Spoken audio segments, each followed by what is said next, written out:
Bom, boa tarde, pessoal. Meu nome é Alessandra Thompson, eu sou médica intensivista da Reddor, sou presidente da Coreme do IDOR e a gente está aqui no nosso segundo webinar dos residentes do IDOR, no Front, dessa vez com os residentes que estão no hospital de campanha da Reddor São Luís, especificamente no hospital de campanha Lagoa Barra. Então, primeiramente, eu quero agradecer a diretoria, toda a equipe do IDOR, o apoio do Sérgio, da Fernanda Moll, que apoiaram essa ideia de primeira.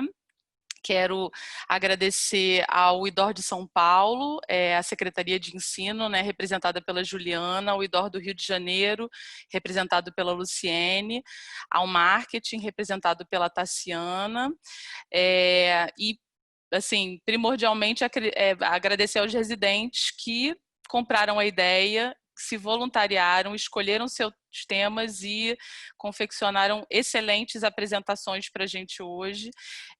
A ideia desse webinar, que a gente já está na segunda edição, surgiu de uma solicitação da direção de falar o que estava sendo feito, o que estava acontecendo na residência durante a pandemia. A gente já havia feito uma pesquisa, né, um diagnóstico situacional para ver se os nossos residentes estavam envolvidos diretamente com os pacientes COVID, se eles estavam sendo treinados para o uso do EPI, se eles estavam sendo adequadamente supervisionados, e o nosso diagnóstico situacional foi muito bom, né, não foi surpresa nossa, mas foi muito bom.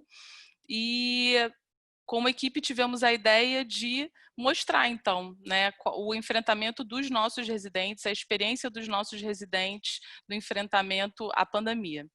Então, esse webinar é somente dos residentes que estão no hospital de campanha com os pacientes COVID-19 e vão não só nos relatar a experiência deles, como no caso do hospital de campanha, que foi um hospital que surgiu do zero. Então, a gente tem um hospital padrão Reddor São Luís, que surgiu do zero.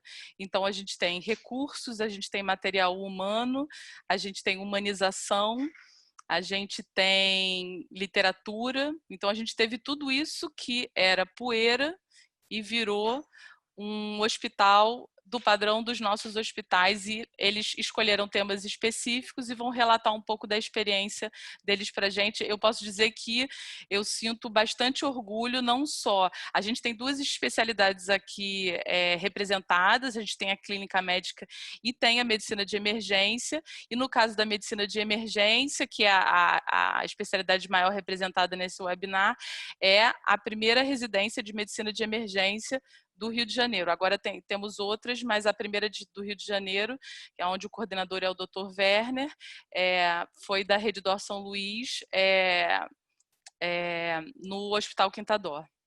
Então, eu vou chamar a doutora Bruna Vescovini, residente do terceiro ano, residente sênior, para falar para a gente sobre gestão de um hospital de campanha, necessariamente um caos. Bruna, eu vou pedir para você abrir seu áudio e compartilhar a tela para a gente iniciar a sua apresentação. Obrigada.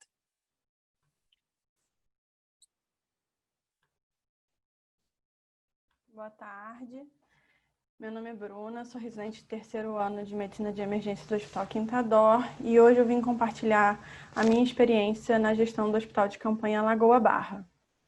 Bem, um hospital de campanha é uma unidade hospitalar temporária cujo objetivo é complementar o sistema de saúde de um local que acabou já saturando o seu sistema de saúde em situações de emergência. É utilizado classicamente em situações de conflito militar, mas pode também ser aplicado em situações de desastre. E foi utilizando esse contexto e utilizando a peculiaridade do Covid-19 e já conhecendo o sistema de saúde público do Rio de Janeiro, que a iniciativa privada, sob gerência da Reddor São Luís, se propôs à organização do Hospital de Campanha Lagoa Barra. O hospital foi criado do zero, em 19 dias, e foi esse tempo também que a equipe de coordenação médica teve para organizar a sua logística de abertura. Primeiramente, nos preocupamos com a questão da equipe. foi feita uma análise minuciosa de diversos currículos, cada um foi lido e planilhado.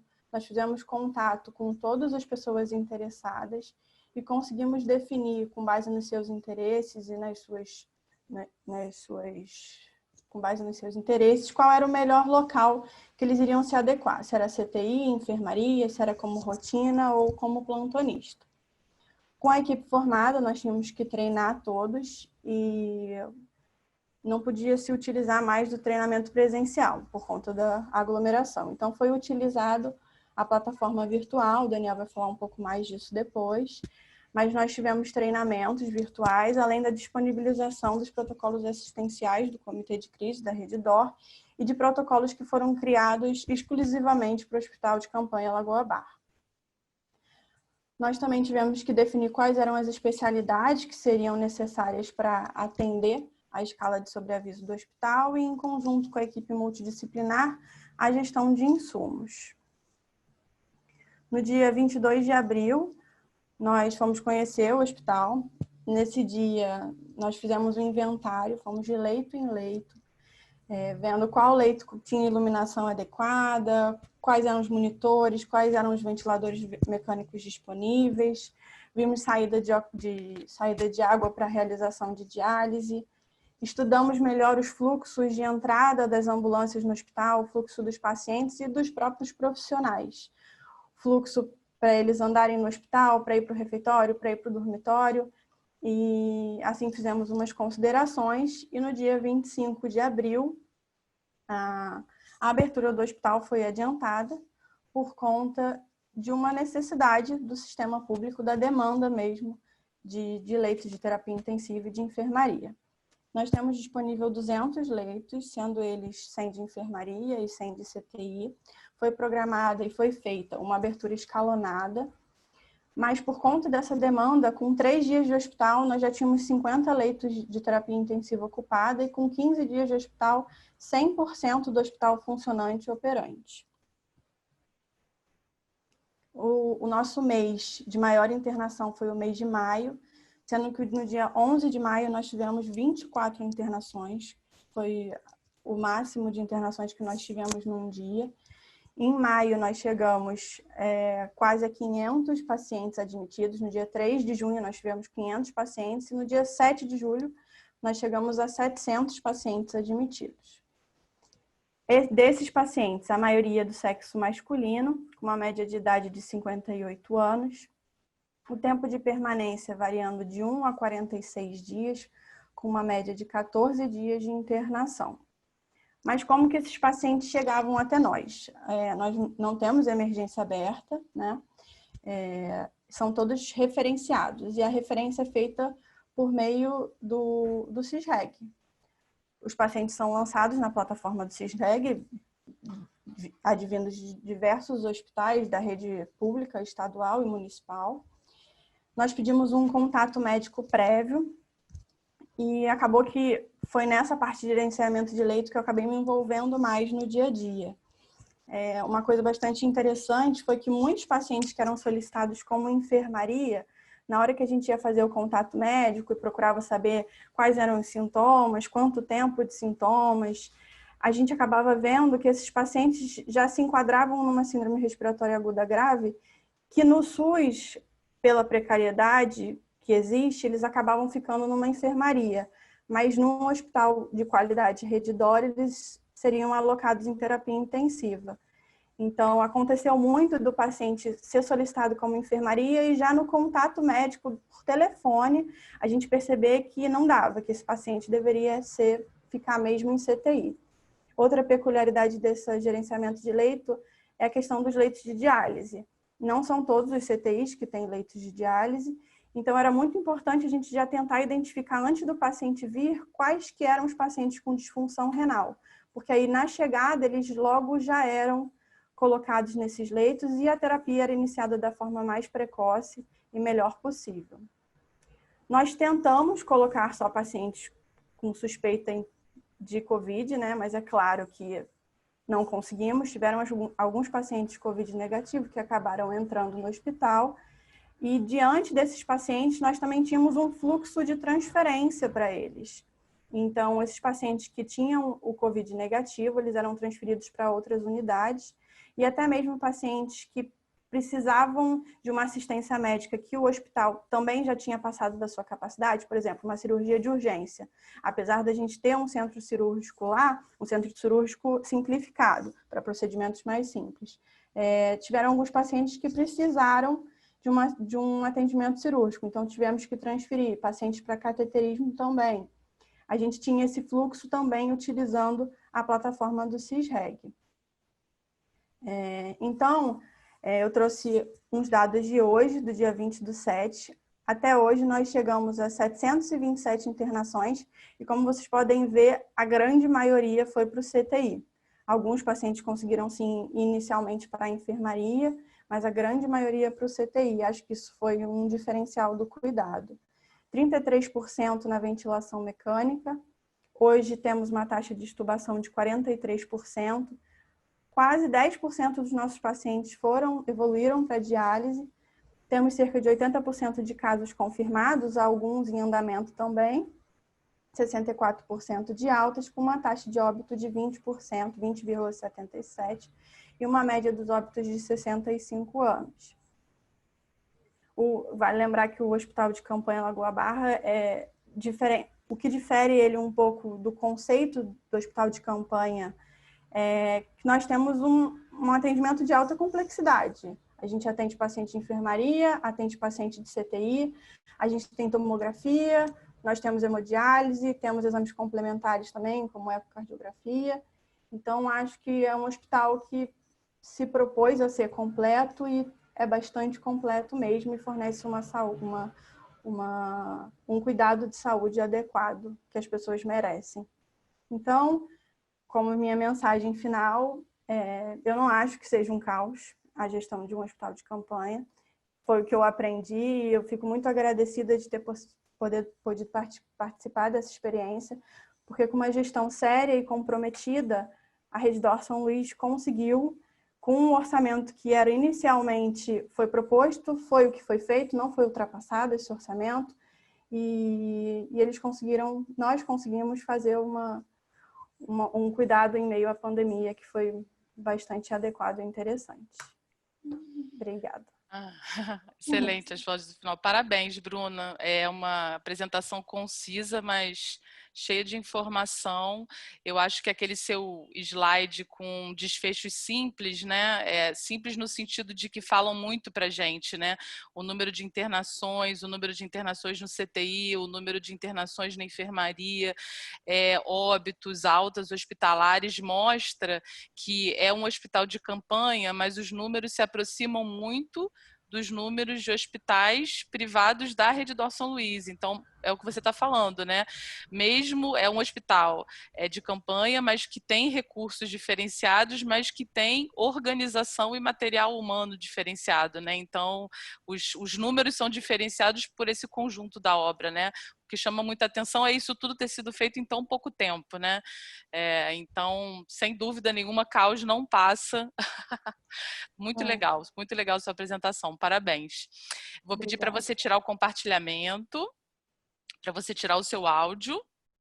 Agora eu vou apresentar o Daniel Schubert, ele é residente do 2º ano de Medicina de Emergência, um apaixonado pelo tema da sua residência, que eu sei, e ele escolheu um título um tanto quanto filosófico, que apesar de eu o conhecer pouco, eu acho que é a cara dele, Protocolos, bússolas incertas em um mar de dúvidas. Então, manda brasa aí, Daniel. Boa tarde a todos. Queria agradecer o convite da Alessandra, agradecer o convite do IDOR, né, para a gente estar conversando um pouquinho sobre como é que foi a nossa experiência durante a pandemia. Né? Eu escolhi esse tema para falar porque até hoje a gente discute muito a questão de como é que a pandemia foi tomando a gente de surpresa. Né? Eu lembro que a primeira vez que eu entrei em contato com a pandemia foi no meu Twitter, lá por volta do dia 4 de janeiro, que eu sigo a Organização Mundial de Saúde, e apareceu um aviso que eu achei um tanto quanto estranho, que no dia 4 de janeiro a Organização Mundial de Saúde emitiu um alerta que foi tornado formal no dia 6 sobre uma pneumonia de causa não identificada na cidade de Wuhan, na China, né? Então, é um quanto estranho você começar a pensar que a Organização Mundial de Saúde, no dia 31 de dezembro, emite um alerta de uma pneumonia numa cidade da China, conhecendo toda a particularidade política que aquele país enfrenta, né? Então, isso acendeu os nossos alertas. E aí, diariamente, a gente ia acompanhando o evoluir dos casos pela nossa residência, inclusive. Eu fiquei meio que responsável por essa parte de fazer essa vigilância epidemiológica.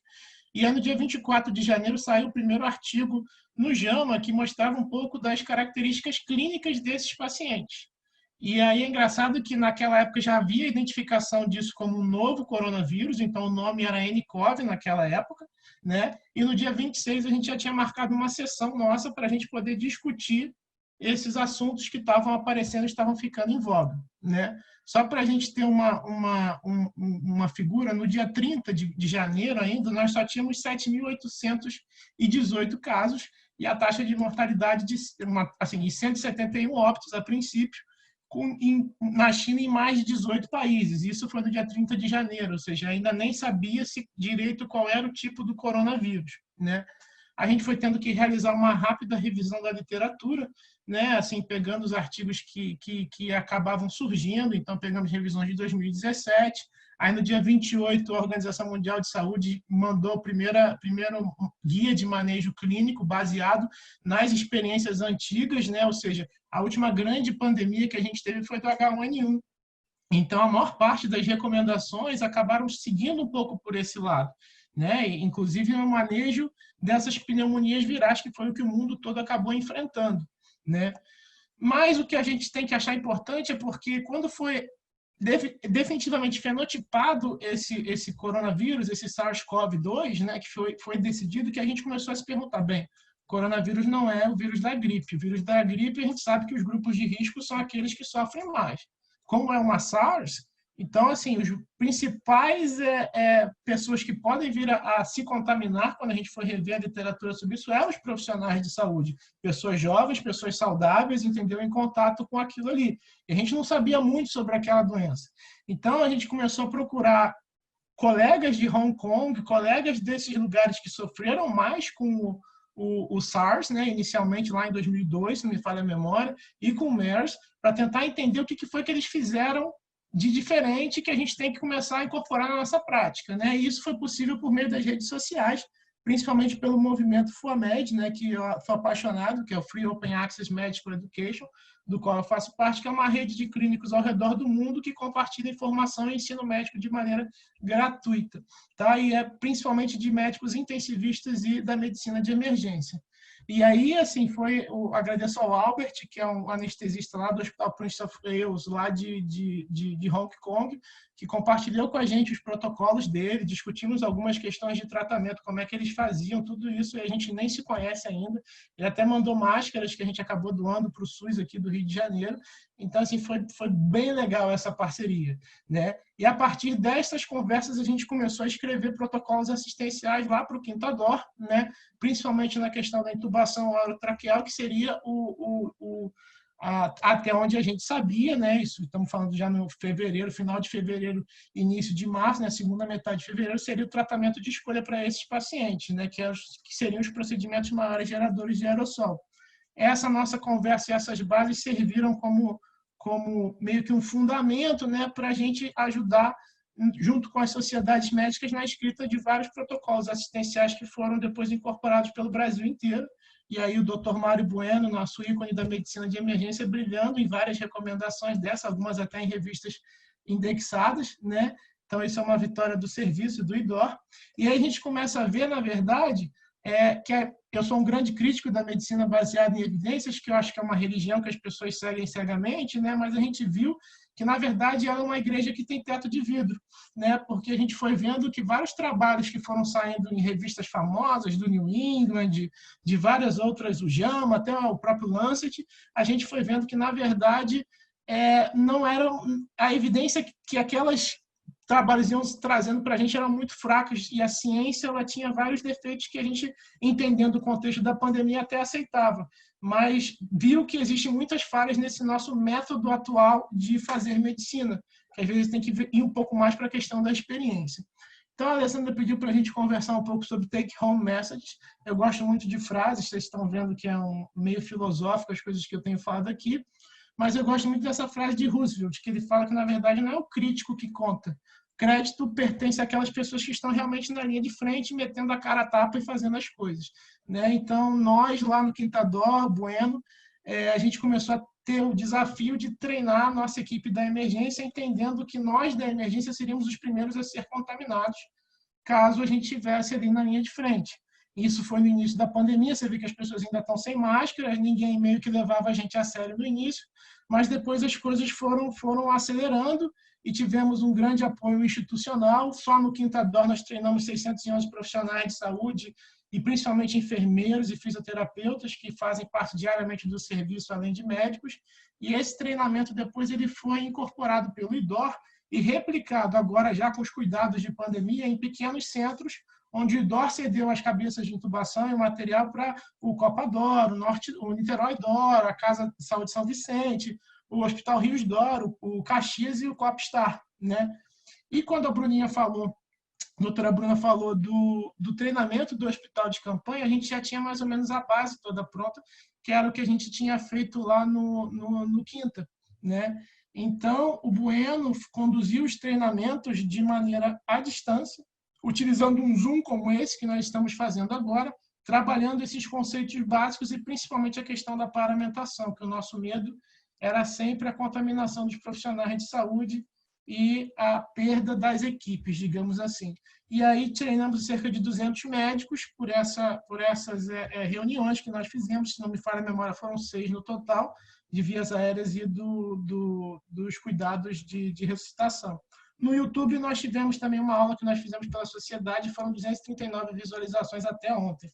Então, assim, conseguimos alcançar uma grande quantidade de pessoas para tentar preparar elas em relação à pandemia. Mas o segundo aprendizado que eu acho que o Covid mostrou para todo mundo, na verdade, é essa frase de Quincy Jones, que ele fala que assim, a gente não pode ter muito ego. Na verdade, quando a gente tem muito ego, na verdade, quanto maior o nosso ego, maior a nossa insegurança. A gente sempre tem que estar disposto a aprender cada vez mais e mais.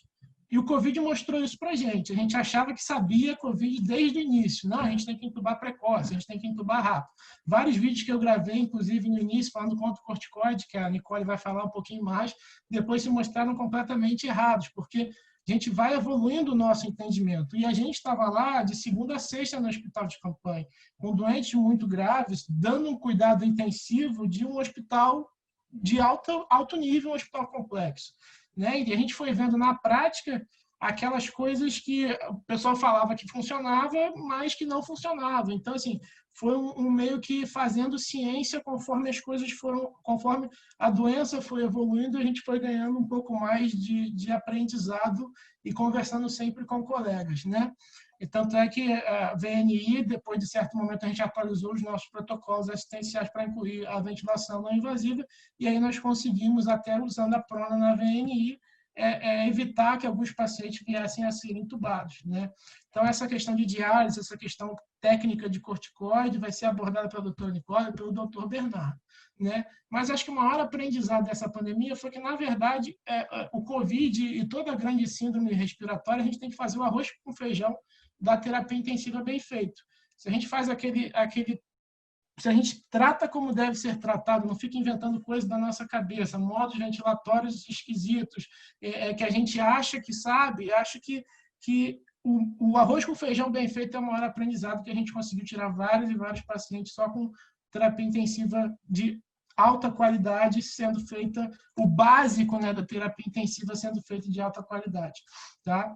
E aí terminar com essa frase do Steve Jobs, que a gente sempre tem que continuar faminto por mais conhecimento, mas ao mesmo tempo tolo, disposto sempre a aprender, né? E é assustador ver esse mapa hoje, como eu acompanhava ele diariamente lá de janeiro, que tinha, sei lá, 7.000 casos, 1.000 casos, quando a gente calculava o case fatality rate todos os dias. Então, ver como é que as coisas evoluíram assim é muito assustador, mas ao mesmo tempo a gente se sente bem de ter podido participar e de ter podido ajudar um pouco e salvar algumas pessoas com esses nossas reuniões que nós fizemos.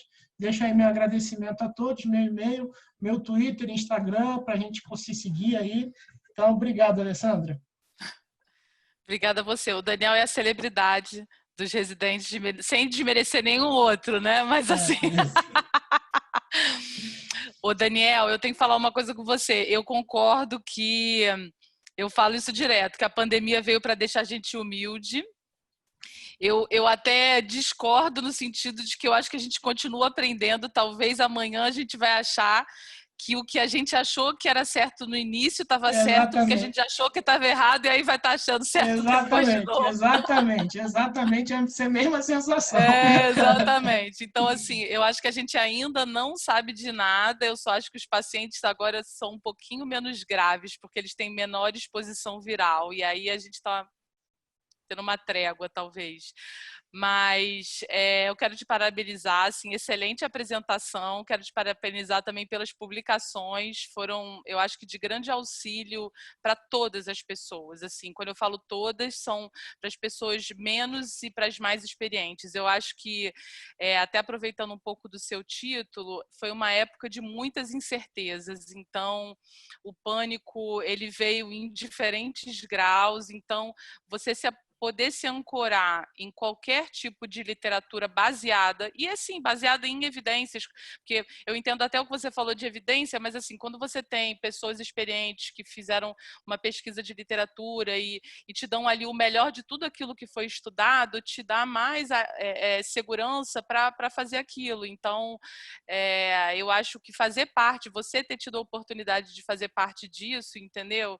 Eu acho incrível, porque isso foi utilizado por todo mundo, né? Os protocolos da AMIB, em conjunção com a Abramed e todas as outras sociedades, para intubação, ventilação mecânica, saiu agora para sedação e analgesia, eles são de uso geral, assim, tanto da pessoa que não tem experiência nenhuma em medicina intensiva, como dos intensivistas e dos emergencistas. Então, todo mundo acaba lendo, porque é uma dúvida. Todo mundo tem a mesma dúvida, né? Todo mundo tem a mesma dúvida. Então, quero te parabenizar por ter tido essa iniciativa e, assim, por ter tido a possibilidade de participar disso. Eu acho incrível, uma coisa assim para você guardar mesmo, tá bom? Eu vou pedir para você tirar o compartilhamento, desligar seu áudio. Agora eu vou apresentar o Dr. Bernardo Arditi. Ele é R3, é sênior também. Ele vai falar um pouco para a gente sobre lesão renal aguda.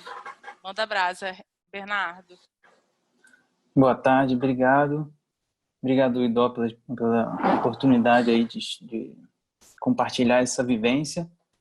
Eu vim falar um pouco de insuficiência renal aguda como uma experiência que a gente tem do paciente grave, que é CTI, com muitos pacientes complexos, uma doença em que a complicação é rápida, você tem pouco tempo, e a gente, na medicina, inclusive de emergência, a gente se acha e pensando nisso, né? Quando que a gente tem uma janela terapêutica e quais doenças a gente tem que atuar de maneira rápida.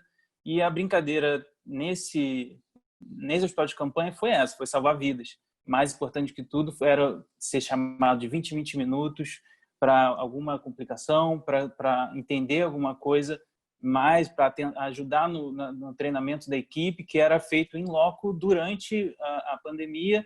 Não se dava para fazer antes, mas era durante os atendimentos. Então, a nossa experiência, que eu queria focar também nessas publicações que nós tivemos, né, nos Estados Unidos, na China, na Europa, que antecederam ao Brasil na epidemia e fizeram grandes investigações clínicas que trouxeram muitas informações muito importantes para a gente poder se preparar, inclusive com a lesão renal, que 20% dos pacientes internados em CTI iam precisar de hemodiálise, e dessa forma a gente pode se preparar o melhor possível para atender esses pacientes, para investigar, para estudar, né? E eu acho que, como residente, você aprende ali a dissecar as doenças, né? E não só aprender, estudar, ler, você leva muito do que você está aprendendo durante o trabalho, né? Que eu acho que foi uma experiência em comum com toda a equipe, não importava quanto você já sabia antes. A fisiopatologia, é claro que a doença ela afetou muito o pulmão, todo mundo sabe, a pneumonia o pulmão foi muito afetado, a condição crucial para a mortalidade, mas também atingiu o rim. O rim não é de outra forma é um órgão vital, é um órgão que você tem uma janela terapêutica, né? Eu encontrei nesses estudos, nessa dissecção, que existe uma janela terapêutica e você vai tratar várias causas, né? Infelizmente, não achei uma causa só, não pode dizer que tem uma causa, é multifatorial, você nunca vai esquecer da hipovolemia, na sepse dos pacientes, que é o mais comum de acometer o rim, um CTI, mas também tem a própria pneumonia, a gente encontrou fazendo uma sobrecarga ventrículo direito, fazendo congestão, né? É uma doença muito grave no pulmão, e também microtrombos, êmbolos, fazendo lesão renal direta, além também da ventilação mecânica, muito importante hoje em dia no CTI, que a ventilação mecânica protetora, ela evita que haja um aumento inflamatório que atinge diretamente o rim, fazendo lesão renal. E nisso a gente foi dissecando tudo, a rabdomiólise, a gente sempre pensava, devido às outras gripes, as outras doenças que faziam síndrome respiratória aguda grave, que tinha rabdomiólise com CPK aumentada, com potássio aumentado, mas não parece que a gente foi dissecando, foi vendo que o microtrombo, o êmbolo, a própria pneumonia e a ventilação mecânica, junto com a hipovolemia, realmente fizeram esse paciente que evolui muito rápido, né? De sintomas moderados para os sintomas graves é realmente rápido e assustador, bem assustador. Fora isso, as complicações, o pulmão é mais afetado, o rim, quando é afetado, ele acaba atrapalhando também os outros órgãos. Então, a gente pensa que como os outros órgãos ajudam no rim, e o rim também pode atrapalhar a maioria dos órgãos, inclusive a parte respiratória, com aumento da necessidade de assistência respiratória por tempos mais prolongados. Não esquecer também que pode causar uma congestão de alças, com síndrome compartimental abdominal, isquemia mesentérica, são síndromes. A gente vai, quando vê lesão renal, a gente vai vendo as complicações e vai atuando conforme as síndromes, e as cardíacas, mesmo com processo inflamatório, mas também a sobrecarga hídrica, diminuição do débito cardíaco. Então, aqui está a janela terapêutica. Existe quando aumenta o risco, que a gente vê pela creatinina e pelo débito urinário, você tem uma janela terapêutica para cuidar desse rim, para não deixar ele ter uma lesão mesmo com que acaba tendo 15 dias até melhorar, com diminuição de filtração glomerular e às vezes necessidade de diálise devido a causas metabólicas. Você evita esse rim de entrar em insuficiência, diminuindo a mortalidade. Então, você tem uma janela terapêutica também para o rim, assim como todos os órgãos, assim como o pulmão. Nesse estadiamento, logo quando tem aumento de risco, você vai pensar numa investigação, inclusive nas lesões, nas glomerulopatias, mas também na obstrução do trato urinário. Você vê a maioria desses pacientes com catéter vesical de demora. Muitas vezes é um treinamento que foi curto, infelizmente, ali, então é triste, mas tem muitos técnicos, muitos enfermeiros que a gente precisava verificar se estava colocado direito, se o débito urinário realmente era aquele, por falência, ou então mesmo obstrução desse catéter, e de uma maneira rápida você acessava pelo ultrassom, além de usar para fazer o ultrassom beira-leito, que eu vou citar mais à frente. Então, a profilaxia da lesão, assim, quando você vê o alto risco com a creatinina e com o débito urinário diminuído, você vai começar a pensar em profilaxia, e isso envolve ventilação mecânica também. Então, vale a pena gastar 20 minutos de tempo nesse início para atuar de forma que não aumente mortalidade com lesão renal e insuficiência renal. A profilaxia envolve tanto a ventilação mecânica, a diminuição de barotrauma, volutrauma, a ventilação protetora, evitando esse aumento inflamatório do rim, fazendo lesão renal, e evitar manobras de recrutamento, que a gente, com menos vigilância ainda, sendo um hospital de campanha, podem ter repercussões hemodinâmicas importantes, aumentos de PIP muito altos, incluindo nessas manobras. A profilaxia na proteção devido ao uso de aminoglicosídeos, você tem que tentar evitar também o uso deles, né? Evitar a pneumonia associada à ventilação, com higiene oral, com o leito com a cabeça erguida. A administração, você vai preconizar todas as doses guiadas são pelo guidelines. Você vai fazer o uso das doses em menos quantidade, baseado em nível sérico, ou então trocar a intravenosa pelas inalatórias. Esse é uma síndrome muito importante, que é essa tempestade de citocinas, que você vê pacientes, não só idosos, mas principalmente os jovens fazendo lesão renal, fazendo insuficiência renal, fazendo uma pneumonia importante, e a tempestade de citocina tem sido comprovado como um fator desencadeante dessa inflamação grande, né, desencadeados pelo Covid. E os tratamentos, todos você tem que realmente pensar se esse paciente tem ou não a indicação e fazer. E lembrar que a hemodiálise não compromete nenhum desses tratamentos, devido ao peso, tamanho molecular. Eles podem ser feitos e você não precisa realmente se preocupar. Aqui é muito importante que a gente tinha que alocar recursos, e a gente tinha que monitorizar esse paciente, um paciente muito grave, uma monitorização muito minuciosa. Então, esses pacientes, principalmente, você precisa fazer a monitoração hemodinâmica. A gente tinha quantidade e qualidade suficiente de ultrassons para você fazer monitorização beira-leito com eles, e que é um exame que é mais um filme do que fotos, né? Só uma cava, mas você vai ver o pulmão, você vai ver a congestão, que ele é tão sensível quanto uma tomografia para ver a congestão pulmonar, vai ver pneumonia, vai inclusive ver o estado volêmico e ver função cardíaca, entre outras utilidades indicadas. Você gasta 10 minutos, você consegue fazer todo um ultrassom beira-leito para você tomar as devidas, fazer os devidos tratamentos. A volemia, o teste de responsividade a volume, você vê a cava, você faz o teste para ver se realmente aceita volume aquele paciente. É mais fácil do que você, porque como você está o tempo todo sendo chamado, é mais fácil fazer dessa forma do que você fazer e depois você vê que tem uma congestão pulmonar, que teve uma piora da pressão na PF do paciente.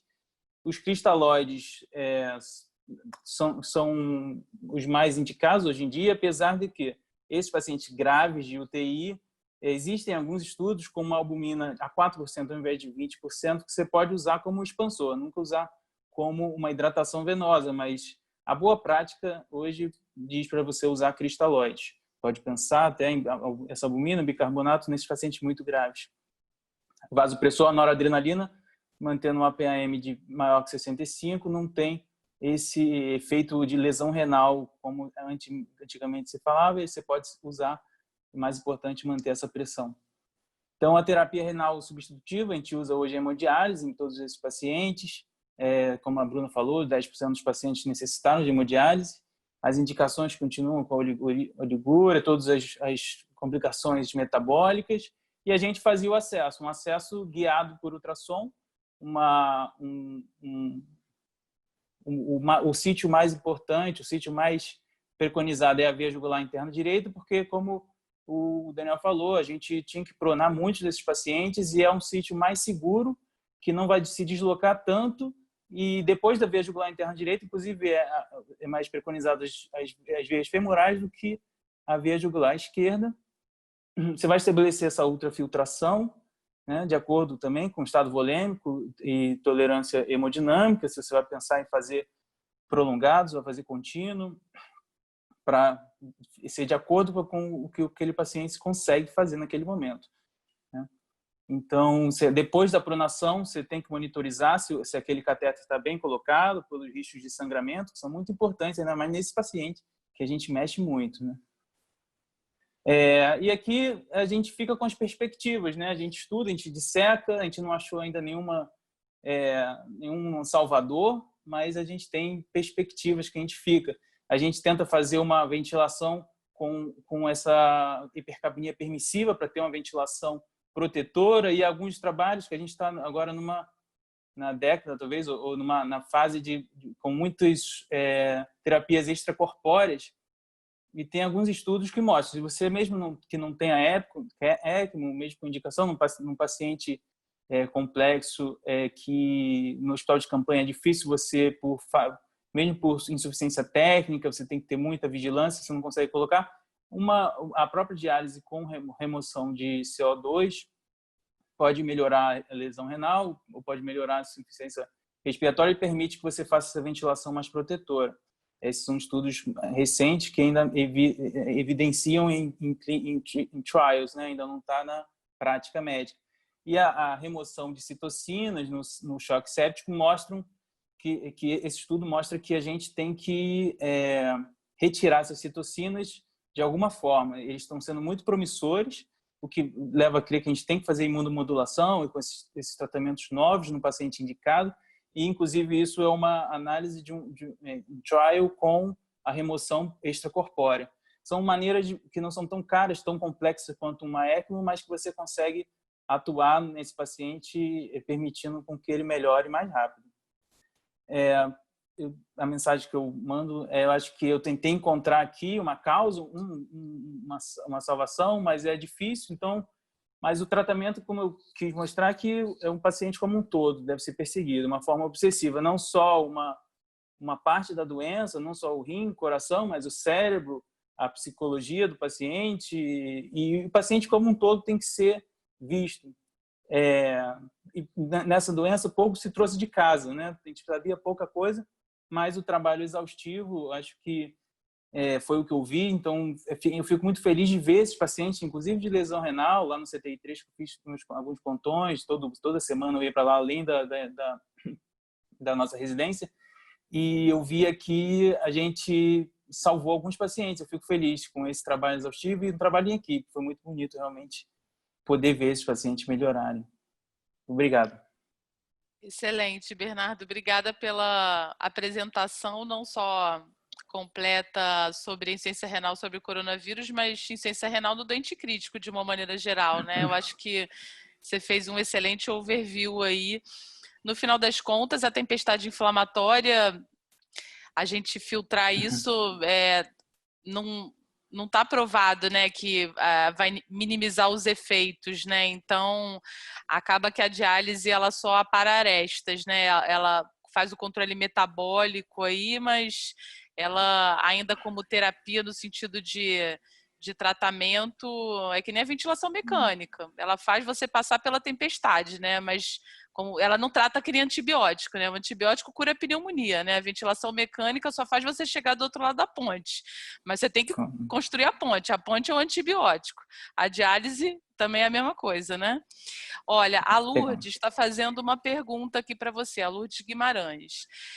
Se vocês tiveram alguma experiência com o protocolo Blue do ultrassom, imagino eu, durante a permanência no hospital de campanha, acredito eu, para avaliar, né, o grau de congestão pulmonar nesses pacientes, se vocês utilizaram. Você tem alguma coisa a falar sobre isso? Sim, a gente sentava lá, a gente fazia ultrassom e ficava até tarde da noite lendo inclusive os livros do Blue, né, que são grandes, tem vários livros sobre, que é um paciente grave, complexo, é difícil você praticar o Blue. Alguns pontos, né, um paciente de ventilação mecânica, alguns pontos do ultrassom, realmente você acha que tem um pneumotórax, e não tem. Na verdade, você tem que melhorar os seus índices ali para você conseguir ver o deslize da pleural e tudo mais.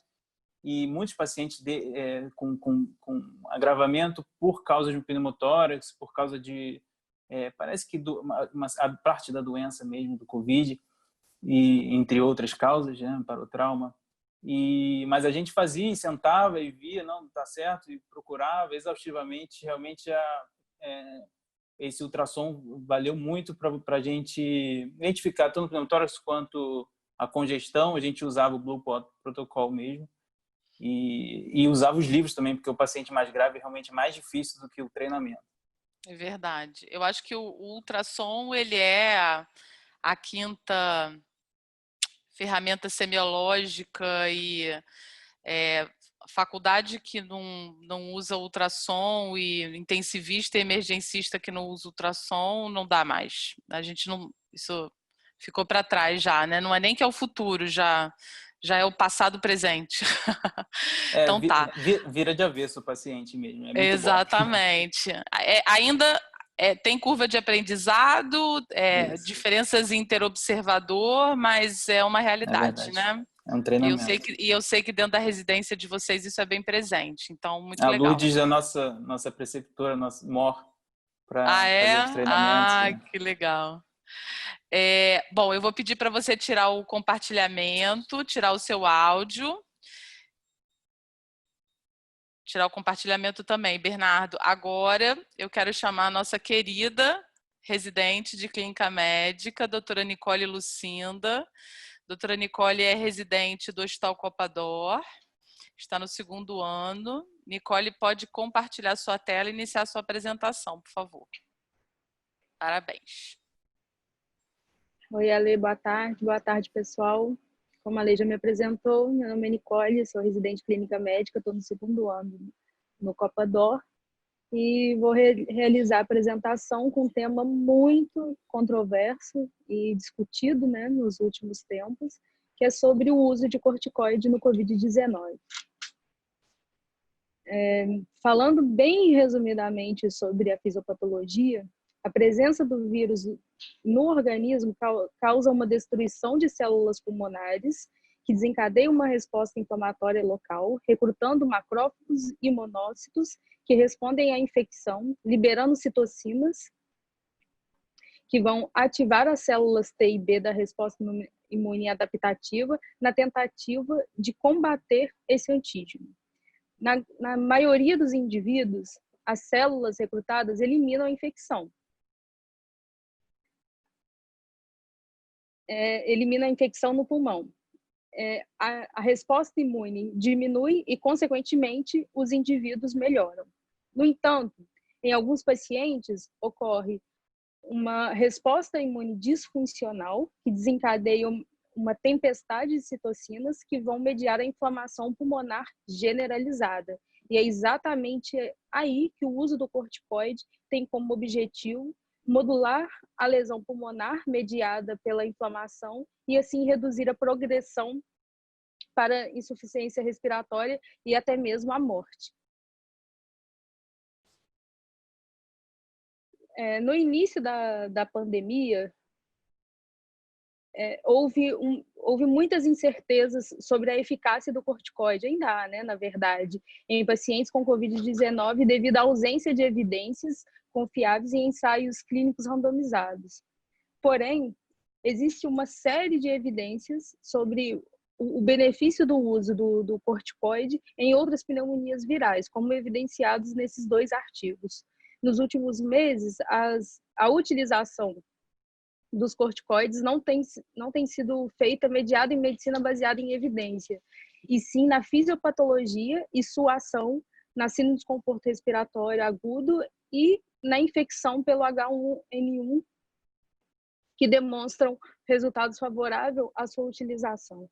O desafio que a gente enfrenta atualmente é como transformar esse conhecimento que a gente tem nessas doenças razoavelmente distintas em uma aplicação clínica direta no Covid-19. Essa é a nossa maior dificuldade, é o que a gente vem tentando trazer e conhecer um pouco melhor a doença e tentar controlar todo esse processo de tempestade inflamatória que a gente percebe.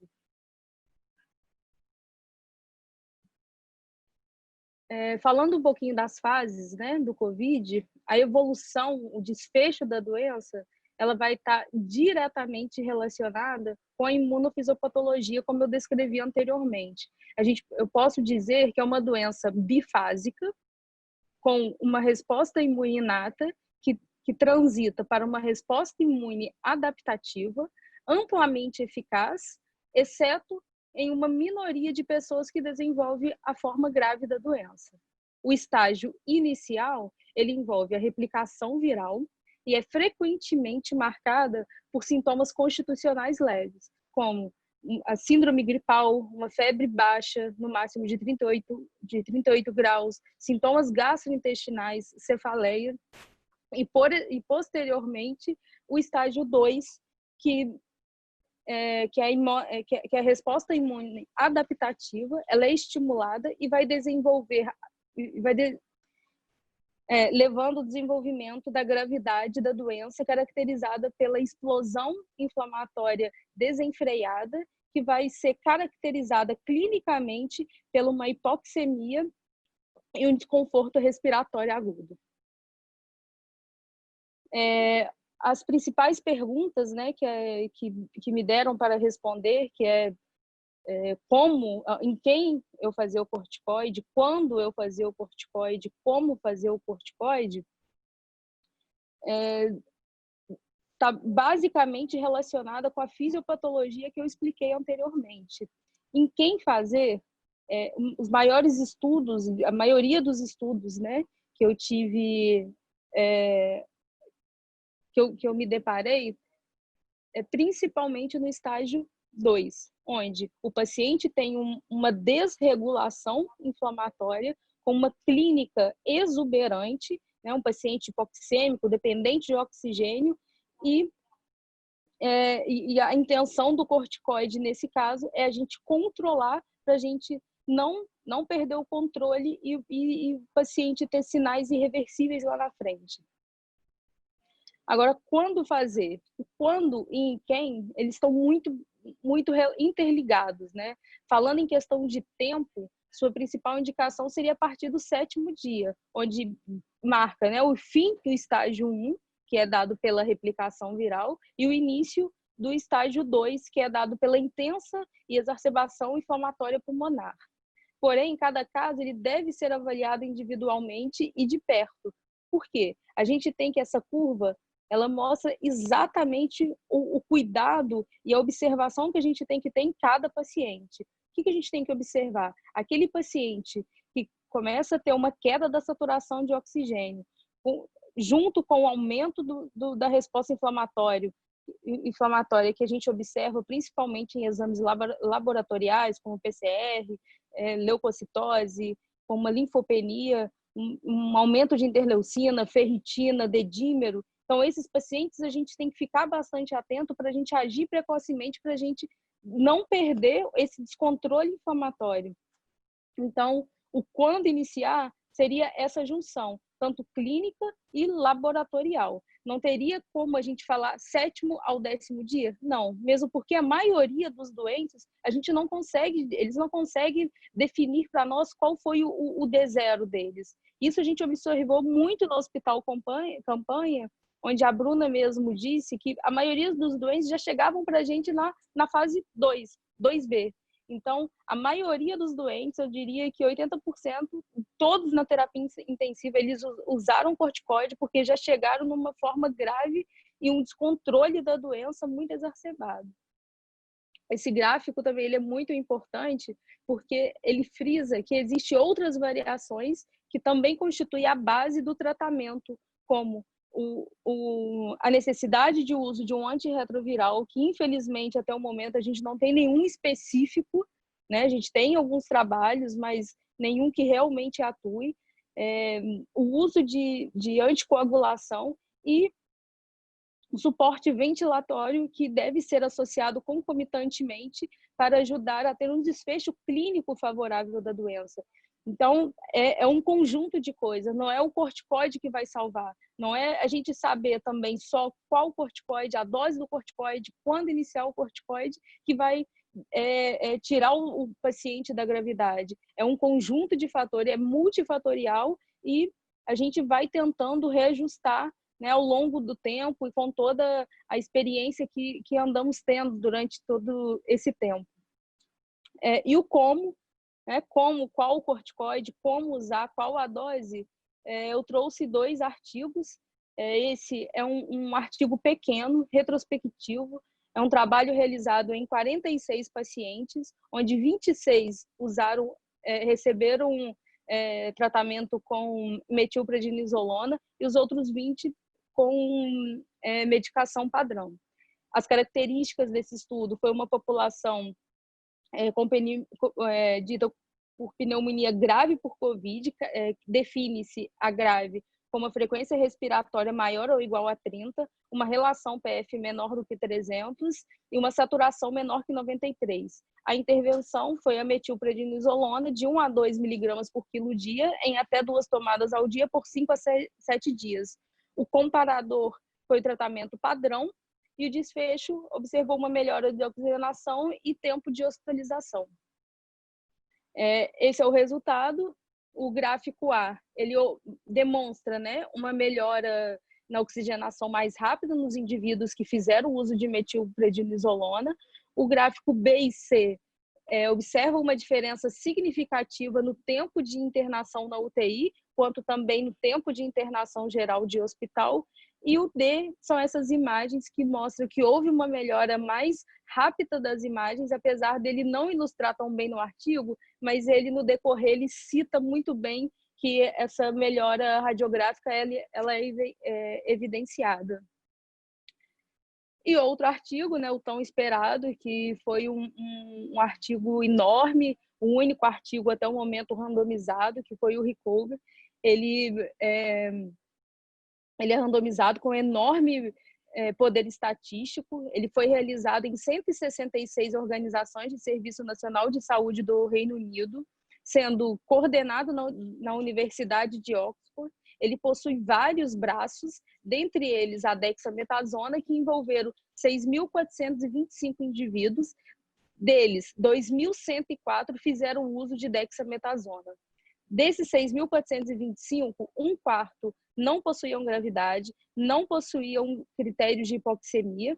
Aproximadamente 60% dos indivíduos tinham uma doença moderada a grave com hipoxemia e 15% pacientes graves em ventilação mecânica. As características do estudo também é uma população com uma pneumonia grave com COVID.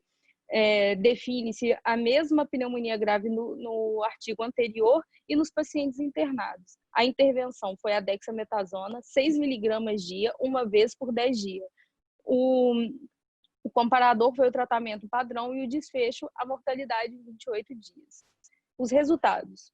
O uso da dexametasona resultou em menor mortalidade em 28 dias. Não houve evidência de que a dexametasona proporcionasse qualquer benefício entre aqueles pacientes que não estavam recebendo oxigenoterapia, sendo consistente com níveis de danos nesses subgrupos.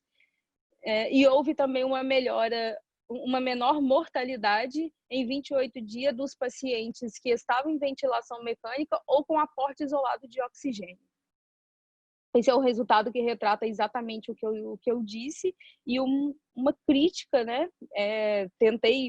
Eu tentei trazer artigos tentando responder aquelas 3 perguntas, mas o único artigo grande e randomizado que nós temos, ele relata os resultados preliminares dessa comparação, só que existem questões ainda não resolvidas. Os pesquisadores, eles não expressam o tipo ideal, nem o tempo, a dose e nem a duração de administração do corticoide. Ele não deixa claro também se são a melhor opção para os pacientes na segunda fase ou se o tratamento pode ser menos benéfico para alguns subconjuntos, como principalmente nos pacientes com diabetes mellitus.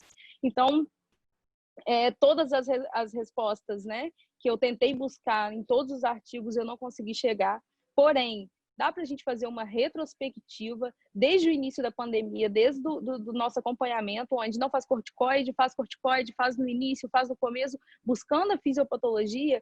Nós estamos respaldados a utilizar o corticoide na tentativa de frear o processo inflamatório, que é evidenciado claramente, né, no estágio 2 da doença. Então, eu acho que, por mais que não temos, né, uma evidência em relação ao uso do corticoide, eu acho que nós pecaríamos muito mais em não utilizar, onde se tem essa tempestade de citocinas, do que realizar e a gente tentar colocar um freio nessa cascata de inflamação. E é isso, eu queria agradecer a Alessandra por ter me dado, né, a oportunidade em aprofundar neste tema que é tão importante na atualidade. E nas últimas semanas eu fui recheada por uma tempestade de artigos enviados por ela, e o final de todos lidos e de toda a vivência que eu tive nesses últimos meses, eu vou finalizar me baseando num paradoxo socrático que diz: só sei que nada sei, e o fato de saber isso me coloca em vantagem sobre aqueles que acham que sabem alguma coisa. Eu acho que o conhecimento adquirido foi e está sendo modificado com o passar do tempo. O que eu tenho para dizer em relação a esses pacientes, eu acho que o maior a coisa mais importante não é nem curar a doença, mas sim o cuidado. A gente deve agir precocemente, de uma forma individual e de uma forma continuada. Então, a gente não pode abandonar esses pacientes, a gente tem que saber agir precocemente, por mais que a gente não tenha uma medicação certa, mas a gente tem medidas que a gente pode aliviar várias consequências futuras para esse paciente. Finalizo também agradecendo a essa equipe, onde eu tive o imenso prazer em conviver com eles durante toda a pandemia. São uma equipe muito competente, muito séria. Dr. Felipe, doutora Carla e Dr. Tiago. Dr. Tiago, que eu acompanhei também no Hospital Campanha. São pessoas incríveis, onde pegaram na minha mão, me ensinaram com alguns beliscões de vez em quando, que eu acho que faz parte do aprendizado também. Mas são encantadores e eu sou muito grata por toda a experiência que eu pude ter com um nível de padrão muito alto. O aprendizado foi muito satisfatório durante todo esse período. Nicole, parabéns. Triste é aquele que acha que sabe, né, tudo. Eu acho que a sua apresentação foi maravilhosa, porque e tinha um slide tão legal ali que ele mostrava a replicação viral, a tempestade inflamatória e depois a fase fibrogênica. E aí, pensando um pouco com o que o Daniel falou também, né, que tem milhões de evidências de milhões de coisas, e aí de vez em quando a gente tem que ir back to the basics e fisiopatologia, porque a verdade é que artigos caíram por terra. Exatamente. Então, esse slide eu acho ele crucial mesmo, porque não adianta a gente também usar nessa fase tardia, né, o corticoide, e muitas vezes a utilização dele, muitos vão até aumentando a dose do corticoide, acabam esquecendo que tem outros motivos que desencadeiam. Então, é exatamente isso, é o olhar clínico ali intenso e a gente saber usar o bom senso nesses casos é muito importante. E você sabe que eu fiz alguns webinars que me perguntavam de corticoide e eu falava, olha, mas eu tenho medinho mesmo de fazer corticoide antes da primeira semana por causa da replicação viral. E aí algumas pessoas falavam, como assim? Mas vai sair artigo, vai sair evidência. Eu te digo que até hoje, assim, se a pessoa acha que o D0 e ela está nos 5 primeiros dias, eu não tenho segurança, mas assim, é um problema meu, pode ter gente que tenha super segurança e faz, mas eu acho que é tudo muito incerto, achei a sua apresentação muito certeira nisso. Parabéns, viu? Eu adorei, foi muito, muito, muito boa. Eu que agradeço, Ale. Um beijo. Um beijo. Obrigada. Tira para mim do compartilhamento, desliga seu áudio. Olha, agora eu tenho o prazer de apresentar um residente que me surpreendeu na escolha do tema. Eu acho que é um tema assim, ele é um tema atual, mas é um tema muito difícil, então acho que ele tem um desafio pela frente. Eu já vi em antecedência, aliás, eu já vi, quer dizer, só do Daniel, né, que é uma celebridade, só me mandou hoje, mas todas as outras palestras eu vi com antecedência e dei meus pitacos. Mas eu vi com antecedência, já sei que está muito boa, mas eu quero parabenizar ele pelo tempo e pela apresentação, que está excelente. Então, o residente do primeiro ano de Medicina de Emergência, Peterson Lodge, vai falar sobre humanização da atenção aos pacientes e profissionais no Hospital de Campanha Lagoa Barra. Abre seu áudio, Peterson, e compartilha sua tela.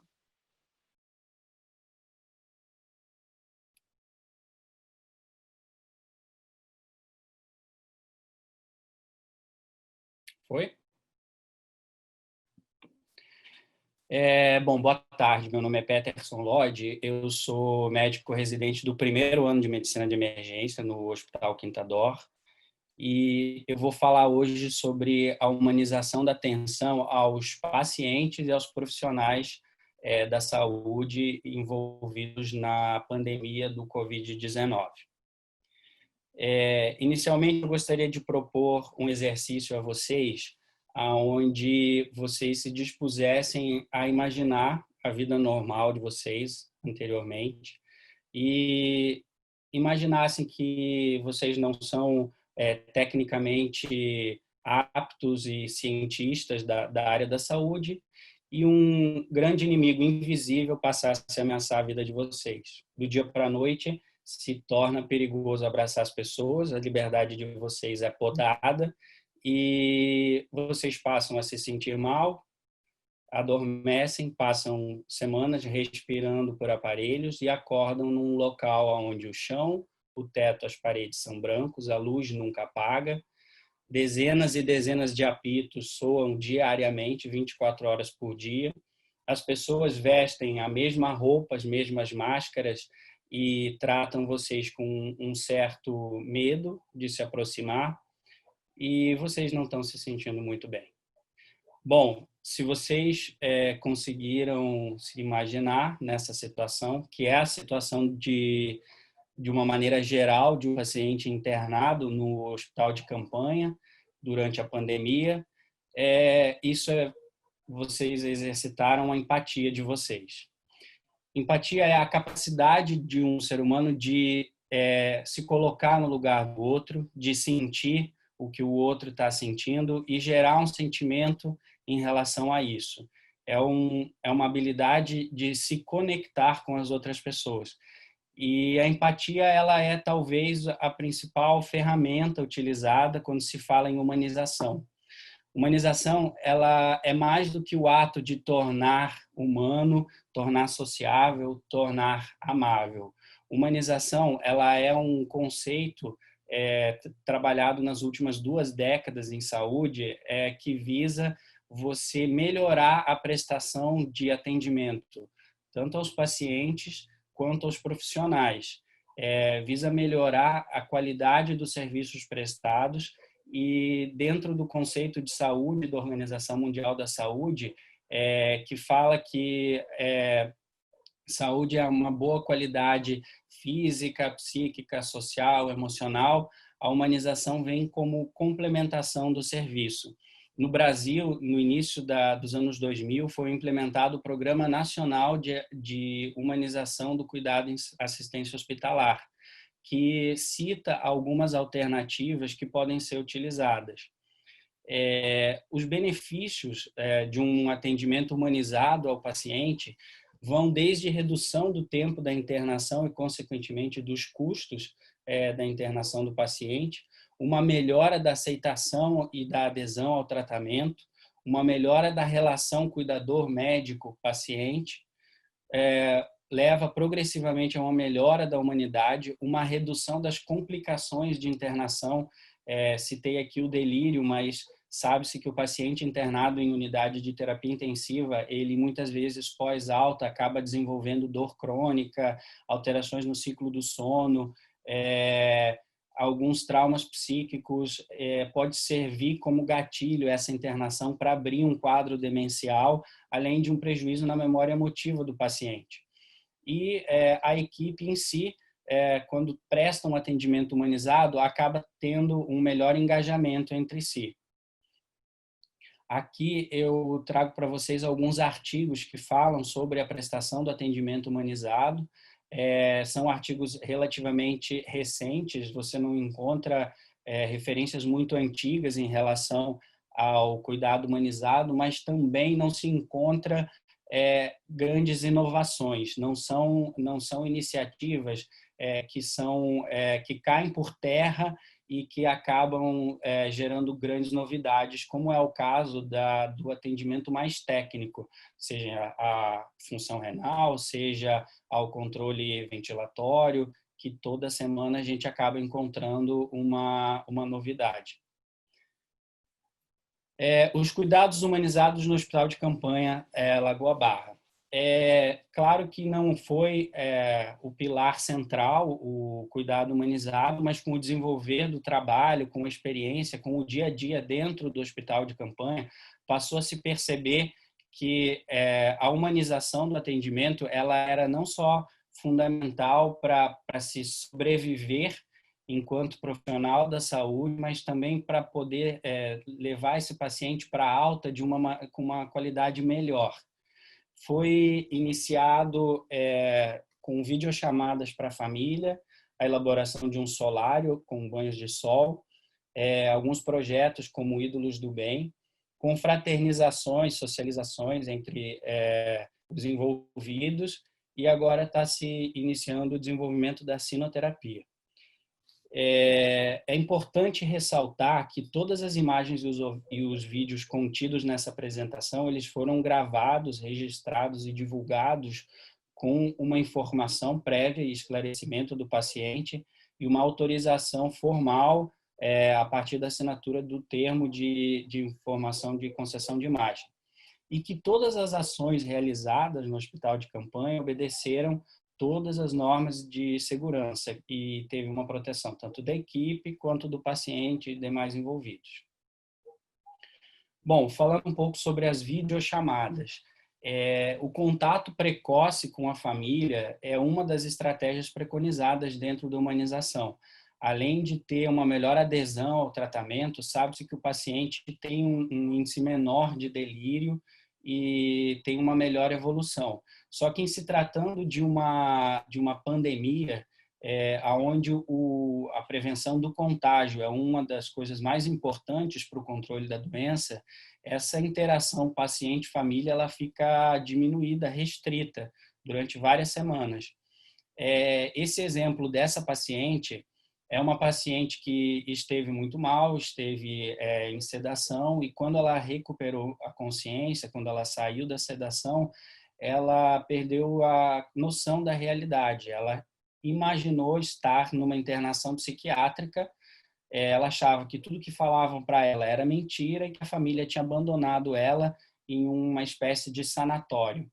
A partir do primeiro contato dela com a família, ela passou a entender e aceitar a realidade, passou a ter uma evolução mais rápida, uma melhora mais rápida, e a relação dela com a equipe melhorou de forma drástica, assim, a partir do primeiro contato. Eu trouxe alguns momentos dessas interações para que vocês possam entender melhor. Fala para mim, dona Maria. Como é que a senhora está se sentindo? Tô bem, doutor. Tá bem? Tô bem. Quer mandar um recadinho para a família? Quero mandar. Manda.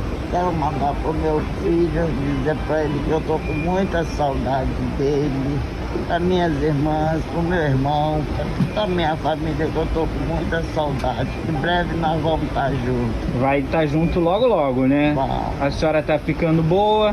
Você, graças a Deus. Como é que é o nome do seu filho? Alexander.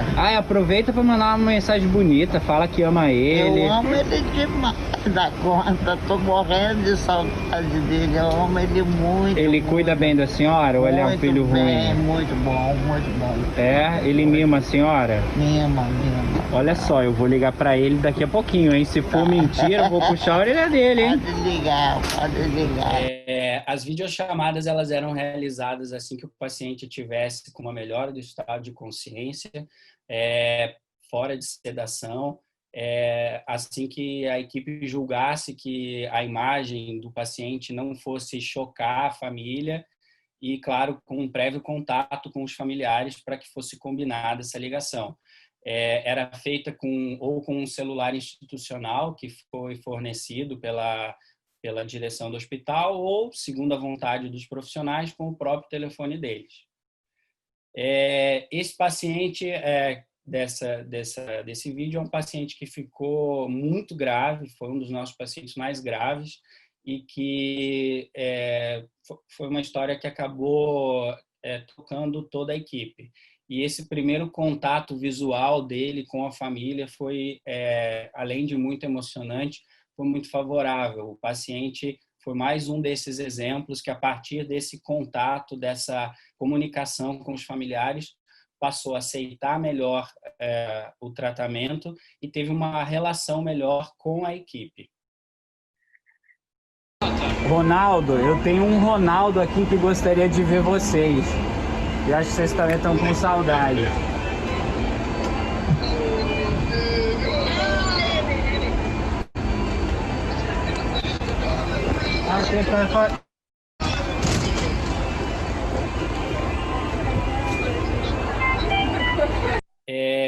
Esse paciente, esse próximo paciente é mais um exemplo de um paciente que havia saído da intubação, estava um pouco relutante, querendo alta, estava um pouco agitado, e foi descoberto que era o dia do aniversário da filha dele, e ele pôde fazer esse primeiro contato com a família por videochamada, no dia do aniversário da filha. E tem uma pessoa que está desde manhã cedo ansioso demais para te ver. Você faz ideia de quem é? Oi, filha. Caramba, saudade, cara. Oi, tudo bem? Eu tô bem aqui tá bem, filha. Entendeu? Eu tava muito mal. Aí acabei ficando bem, pô, graças a Deus, e depois é daqui. Esse hospital aqui é muito bom, filho. É muito bom. No dia seguinte à gravação desse vídeo, o paciente apresentou um quadro de agitação psicomotora, desorientação, arrancou acesso, a monitorização e acabou ficando muito agressivo com a equipe.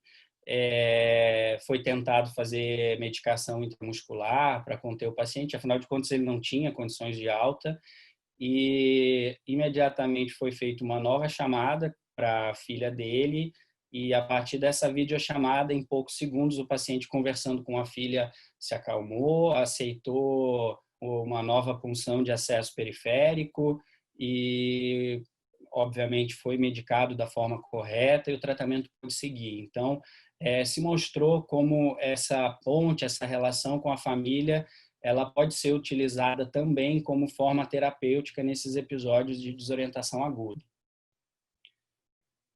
Esse último paciente dessa estratégia que eu vou mostrar é um paciente da Costa Rica, é um paciente que teve uma dificuldade muito grande de comunicação com a equipe e a equipe com a família.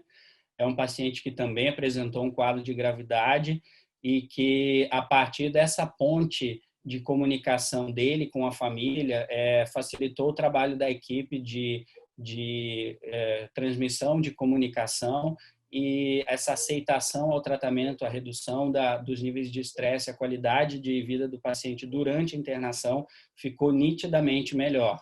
Além de servir como um dos exemplos dos pilares do SUS, que é a universalidade do cuidado. É um paciente estrangeiro que morava há algum tempo no Brasil, mas que recebeu um tratamento de qualidade, assim como todos os outros.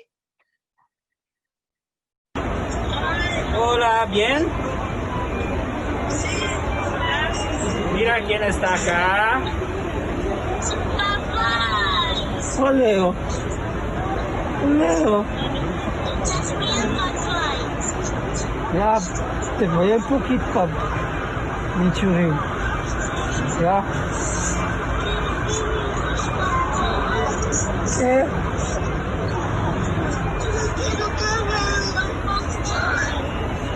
Eu estava Deus fazendo por você.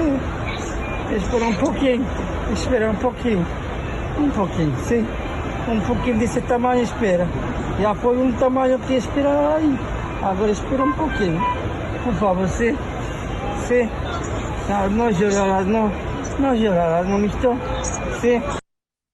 Bom, o solário foi um espaço preparado pela direção do hospital na área externa, com uma proteção apenas de grade, sem teto, onde o paciente pudesse, de forma segura, assim que ele tivesse condição clínica para isso, tomar banhos de sol.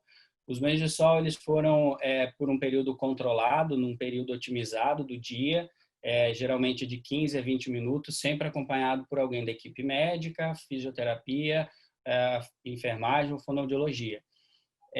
Sabe-se que os benefícios da luz solar vão além de captação e conversão da vitamina D, que melhora o sistema imunológico, ele estimula a produção de serotonina, que melhora o humor do paciente e também modula a produção de melatonina, que faz o controle do sono. Aqui algumas imagens de alguns pacientes se beneficiando do solário do hospital de campanha. Os pacientes do vídeo anterior. Muito sol, cara, muito sol. Que isso?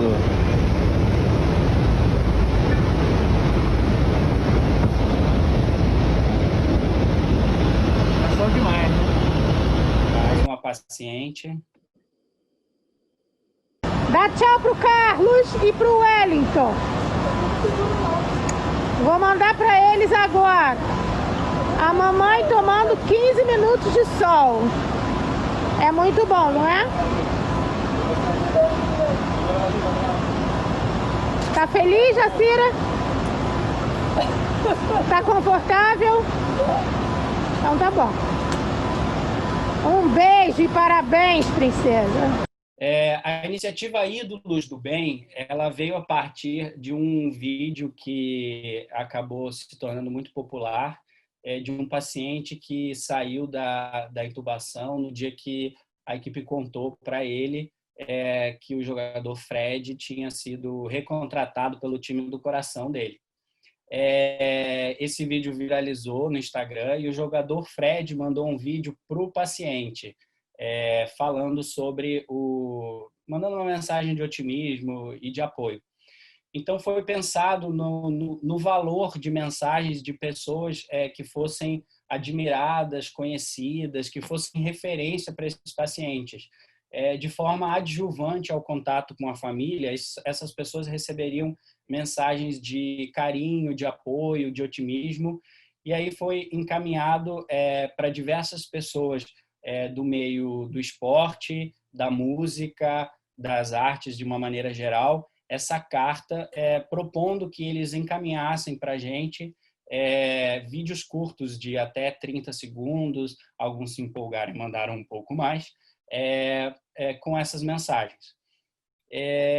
Aqui o vídeo o primeiro vídeo, né, que foi o do fã do jogador Fred, recebendo essa mensagem do jogador.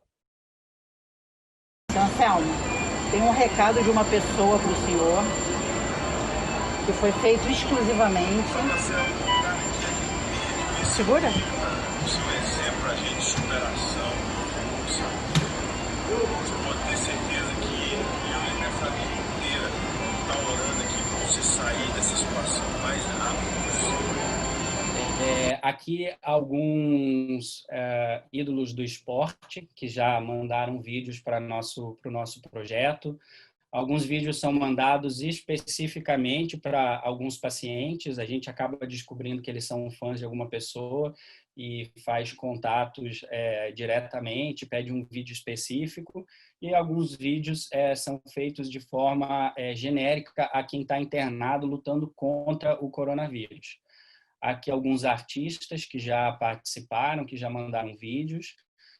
Os vídeos eles são editados e compilados em um grande arquivo e o paciente, no momento mais oportuno, tem acesso a esse vídeo através da exibição por um tablet.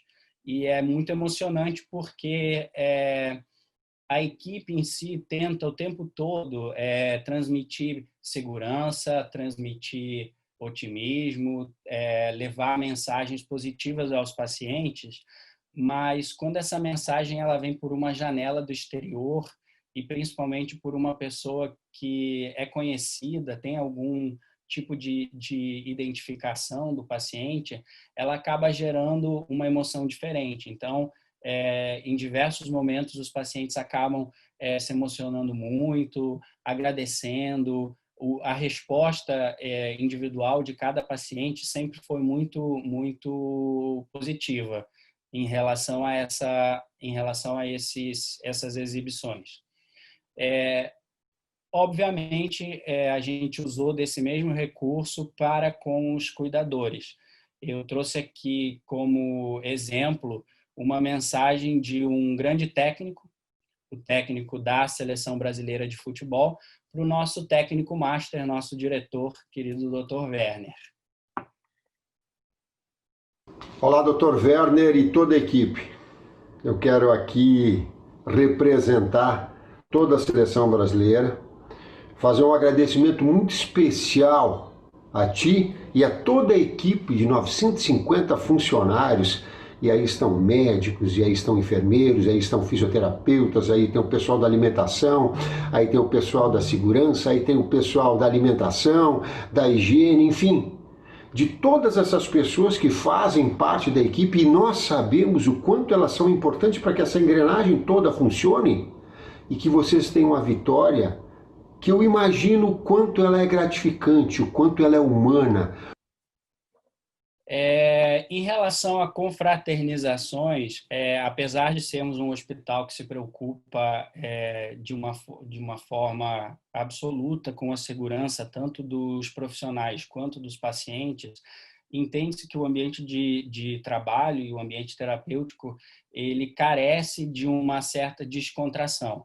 Então, no nosso ambiente seguro, na nossa área limpa, que é o refeitório, por diversos momentos foi pregado fotos, cartazes com frases de otimismo, memes, alguns restaurantes, pizzarias acabaram querendo proporcionar momentos de integração, de confraternização, e alguns pacientes, acho que a maioria deles, no momento da alta, recebiam uma grande festa dos seus familiares que foram lá para buscá-los.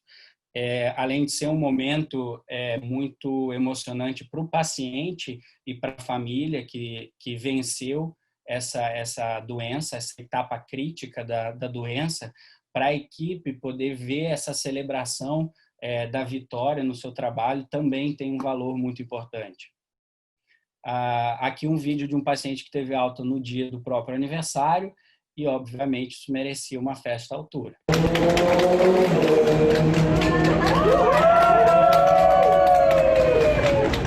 Cadê o parabéns, gente? Parabéns pra você dessa data querida. Chora não, Dovaldo, muitos anos de vida. Parabéns pra você dessa data querida, muitas felicidades, muitos anos de vida. Saúde! Tudo de bom! Gostou, Zé Dovaldo? Gostou? Para não! Muito! Agora tem que... Sinoterapia. Sinoterapia, a gente tem uma grande inspiração, que foi um paciente que esteve muito grave, internado, e acabou descobrindo durante a internação um tumor de pâncreas já em estado avançado, e sabia-se que a evolução do paciente não seria tão favorável. Além de todo o atendimento, a parte da doença de base, da infecção pelo coronavírus, esse paciente ele mencionou, ele fez chegar à equipe o seu desejo maior naquele momento, que seria ver pela última vez o seu cachorro de estimação, o seu companheiro, que era o cão Sinistro. A gente sabe que isso envolve alguns cuidados com a saúde do paciente, que estava muito frágil, do cão, que não poderia servir como vetor para levar a doença depois para a família do paciente. Foi tentado fazer com que se conseguisse promover esse encontro do paciente com o cão Sinistro, mas infelizmente o paciente acabou indo a óbito antes de conseguirmos, e só o que foi conseguido foi o vídeo mandado pelo filho do cachorro para o seu dono. Vem, negão, vem, negão. Vem, negão. Que negão. Papai quer te ver, ó. Papai quer te ver, negão. Olha, negão. Olha, negão. Papai quer ver se tá bem, ó. Olha, negão, olha, negão. A gente sabe que a sinoterapia ela melhora a comunicação do paciente, memória melhora no controle dos sinais vitais, já tem estudos que apontam isso, e então está se pensando agora em como fazer esse contato, essa interação de pacientes já em fase de recuperação com a cão-terapia ou sinoterapia. Bom, seria muito bom poder concluir essa apresentação com dados muito precisos e poder expressar em números aquilo que a gente vê diariamente em relação aos benefícios de dar uma atenção mais humanizada ao paciente. Eu me sinto privilegiado e acredito que os meus colegas e demais profissionais que participaram desse grande projeto, por saber, por ver os efeitos diariamente em cada paciente. Mas eu acho que nada é tão expressivo do que você ouvir de quem passou por isso, um relato da importância dessa atenção diferenciada. Eu peguei uma equipe médica que ali é tudo da Rede Dó, entendeu? Pô, peguei uma equipe médica que, pô, cara, não é só comigo não, com os outros pacientes também. Estão toda hora te olhando, entendeu? Pô, uma equipe que, pô, sinto saudade deles. Acredita? Acredita isso? Sinto saudade deles todos. Das enfermeiras, a moça que me limpava então, entendeu? Que eu não sei o nome dela, entende? Sim, eu sinto saudade. 2 dias depois que eu estava dentro da minha casa, eu estava sentindo saudade do hospital, do tratamento que eu tive lá, entendeu? Eu nunca tive isso na minha vida. Olha, eu quero agradecer ao Hospital de Campanha do Leblon, aos médicos todos. Isso aí eu faço questão de agradecer.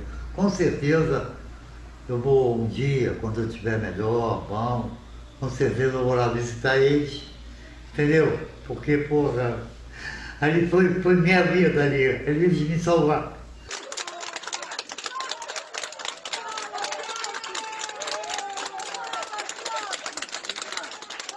Tchau, seu santo! E aquele hospital vai ficar para mim pro resto da vida, cara. Até eu ir embora. Porque eu sei o que eu passei naquele hospital. Eu irei também aquele hospital de cabeça para baixo, sabe? Sabe? Porque eu sempre fui meio, sabe, respondão, meio, entendeu? Cheguei, eu acho que foi isso também que eles gostaram de mim.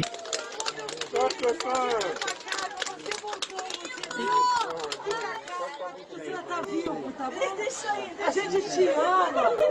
Te ama, você sem você a gente não vê nada. Bom, para finalizar, eu gostaria de deixar uma frase improvisada que é a minha grande motivação dentro da medicina. Eu acho que não é porque a gente trabalha com doença e lida com pessoas angustiadas e passando por momentos difíceis que a gente precisa trabalhar de forma triste e angustiada. Ter empatia significa se conectar com essas pessoas e identificar o que a gente pode fazer além da parte técnica para mudar a vida dessas pessoas. Você poder levar alegria para alguém no momento desses, eu acredito que é uma bênção, é um presente que nós, profissionais da área da saúde, temos e não podemos desperdiçar. Então, conhece-te a ti mesmo, descobre os teus potenciais e procura descobrir sempre o que você pode fazer para melhorar, não apenas com remédios, com procedimentos, a vida daquelas pessoas que estão confiando, estão se confiando a você, certo? Obrigado ao IDOR, ao hospital, Alessandra, pelo convite.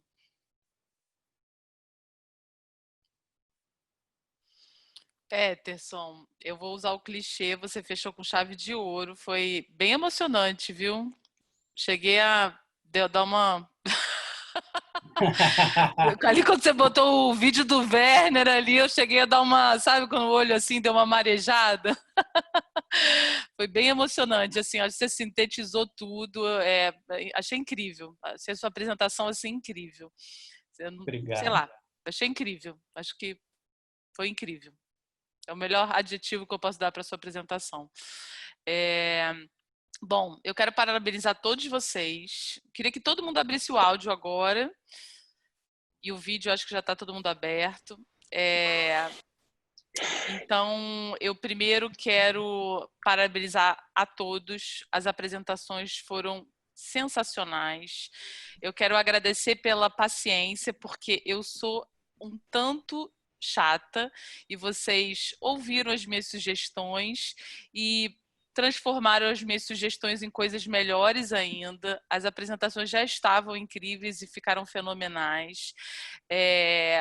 Vocês apresentaram os temas com excelência, temas muito relevantes, e mais do que isso, vocês conseguiram mostrar a vivência de vocês no hospital de campanha, que eu acho que foi fenomenal. Assim. Eu quero particularmente, como nessa apresentação a gente tem duas especialidades representadas aqui, eu quero parabenizar o Werner e o Antônio, o Bueno e a Érica, porque eu acho que isso aqui é fruto do trabalho diário de vocês e de todos os outros preceptores, mas muito de vocês, e obviamente também de todo mundo do Hospital de Campanha, que está lá também sendo um pouco preceptor de vocês, né? Então, eu acho que, enfim, deve ter sido uma experiência, deve estar sendo uma experiência fenomenal, né? Está acabando, mas deve estar sendo uma experiência fenomenal. O webinar vai ficar gravado, assim como o outro, no YouTube, então todo mundo vai poder ver. Eu não tenho dúvida que esse webinar vai ser muito, muito, muito, muito visto, porque as apresentações estão imperdíveis, imperdíveis. E aí eu vou pedir para vocês, a gente vai finalizar agora, em no máximo 1 minuto e meio, cada um de vocês vai me falar qual foi a maior... Eu estou totalmente inspirada pela sua apresentação, Peterson.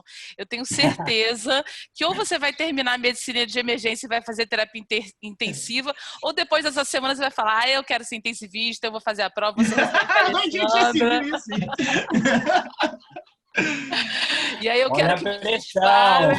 Vamos, foco! Eu quero que vocês falem rapidamente, tá, gente? Pra gente terminar. Qual foi a maior alegria que vocês vivenciaram no hospital de campanha? Vamos lá, Daniel. Pô, começa a ordem alfabética, deixa eu pensar um pouquinho. Não, você é do negócio, fala aí. Acho que a maior alegria foi o caso do Ronaldo, né? Que eu acho que foi um paciente, aquele que o Peterson mostrou, que ele estava no nosso CTI, onde a gente foi colocado lá meio que como rotina, entre aspas, todos os dias da semana vendo os mesmos pacientes. E eu confesso que eu já tinha matado ele umas 3 vezes na minha cabeça, entendeu? E ver ele saindo do hospital, andando e depois mandando fotos pra gente é uma coisa que realmente não tem preço. Bruna. Bem, eu fiquei muito na gestão, né? Então, a gente via muitos pacientes entrando, via a forma como eles entravam, acompanhava a internação toda e no final ver que muita gente saiu bem, muita gente saiu agradecida e feliz, de certa forma, com o desfecho. Eu acho que isso foi o mais incrível para mim. Bernardo. Bom, para mim a alegria foi a troca, né? Eu acho que foi muito diferente. Cada CTI interagindo e você ia no CTI 1, você falava com alguém, vem cá, eu acho que vou fazer isso e aquilo. Todo mundo colaborando, a coordenação também colaborando de uma maneira sempre te escutando. A gente tinha muitos preceptores lá mesmo. Essa troca para mim me deixou muito alegre. Não tinha CTI 1, 2, 3, todo mundo conversava, todo mundo discutia, todo mundo se ajudava muito. Peterson.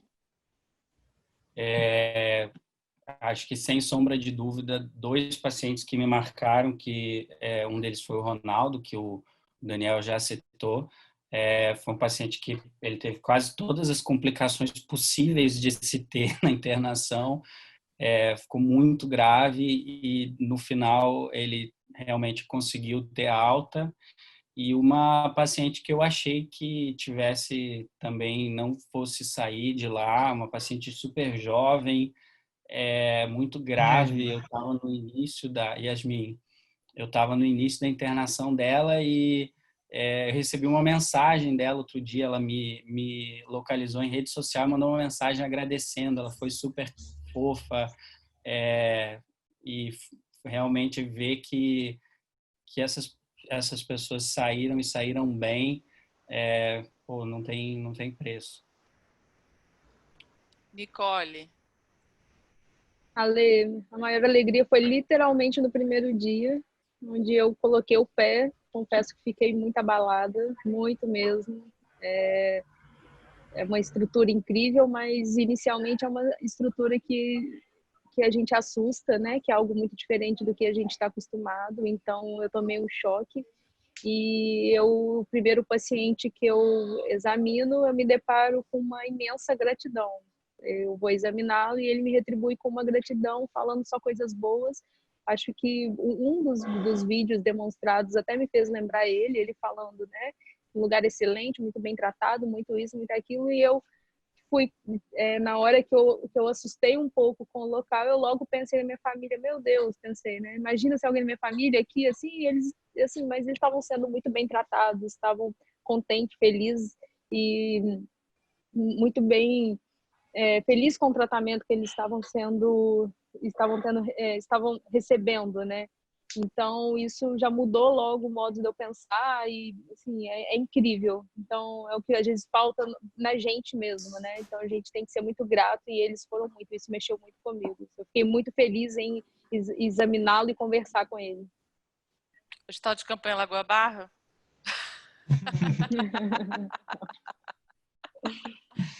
Gente, um beijo. Muito obrigada, viu? Parabéns a todos. Beijão. Tchau, tchau. Obrigada, Ale. Você foi incrível. Beijo. Valeu.